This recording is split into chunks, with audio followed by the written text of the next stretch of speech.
सुंदरकांड रामायण का वह अत्यंत महत्वपूर्ण और प्रेरणादायक भाग है जिसमें हनुमान जी की वीरता, बुद्धिमत्ता, निष्ठा और अटूट भक्ति का अद्भुत वर्णन मिलता है।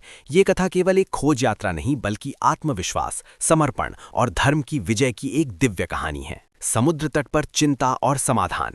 जब रावण माता सीता का हरण कर लंका ले गया तब राम और उनके भाई लक्ष्मण अत्यंत दुखी हुए।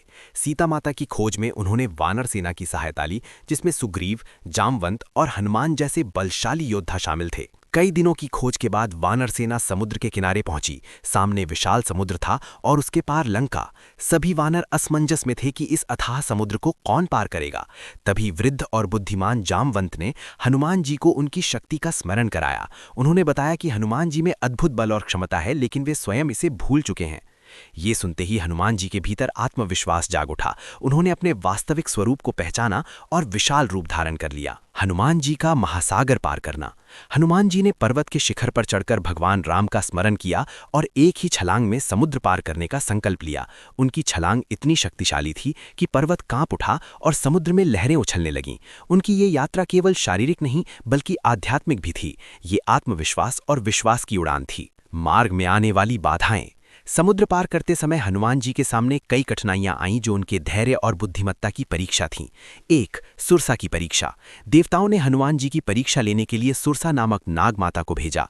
उसने हनुमान जी को निगलने का प्रयास किया। हनुमान जी ने अपनी बुद्धि का उपयोग करते हुए पहले अपने शरीर को बड़ा किया और जब सुरसा ने अपना मुख और बड़ा किया तब हनुमान जी अचानक छोटे होकर उसके मुंह में प्रवेश कर बाहर निकल आए।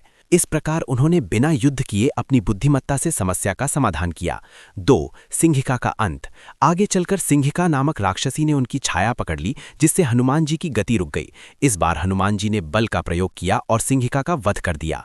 ये घटना सिखाती है कि हर समस्या का समाधान अलग होता है, कभी बुद्धि से तो कभी शक्ति से। लंका में प्रवेश। समुद्र पार करने के बाद हनुमान जी लंका पहुंचे। उन्होंने देखा कि लंका एक अत्यंत सुंदर और समृद्ध नगरी थी। सोने से बनी हुई, चारों ओर राक्षसों की सुरक्षा थी।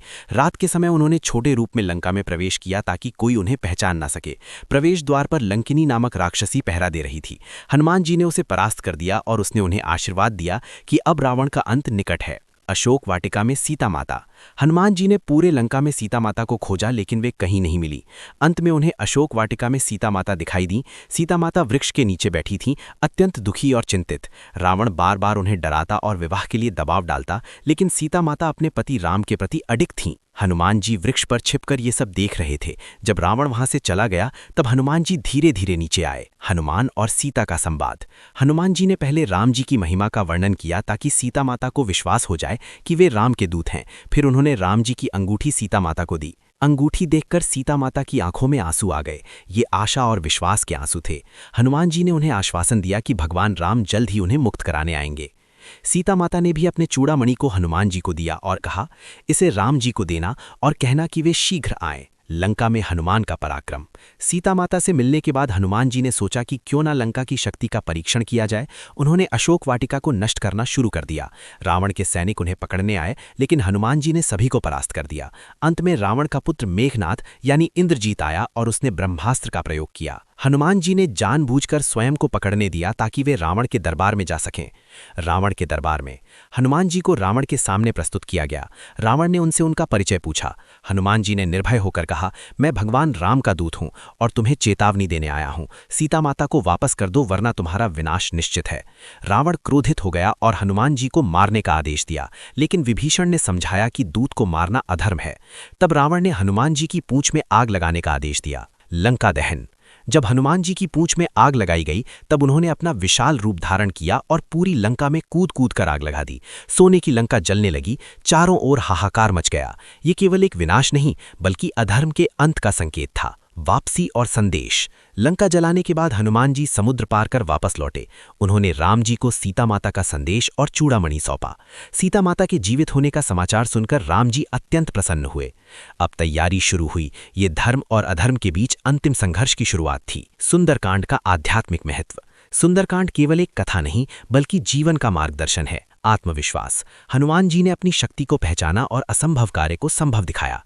बुद्धिमत्ता। उन्होंने हर समस्या का समाधान परिस्थिति के अनुसार किया। भक्ति। उनकी हर शक्ति का स्रोत भगवान राम के प्रति उनकी भक्ति थी। साहस। उन्होंने अकेले ही लंका में प्रवेश किया और रावण को चुनौती दी। निष्कर्ष, सुंदरकांड हमें सिखाता है कि यदि हमारे अंदर विश्वास, साहस और भक्ति है तो कोई भी बाधा हमें रोक नहीं सकती। हनुमान जी की ये यात्रा केवल लंका तक की नहीं थी, बल्कि आत्मज्ञान और कर्तव्य की यात्रा थी। इसलिए आज भी जब लोग कठिनाइयों में होते हैं तो सुंदरकांड का पाठ करते हैं, क्योंकि ये मन को शक्ति, साहस और शांति देता है।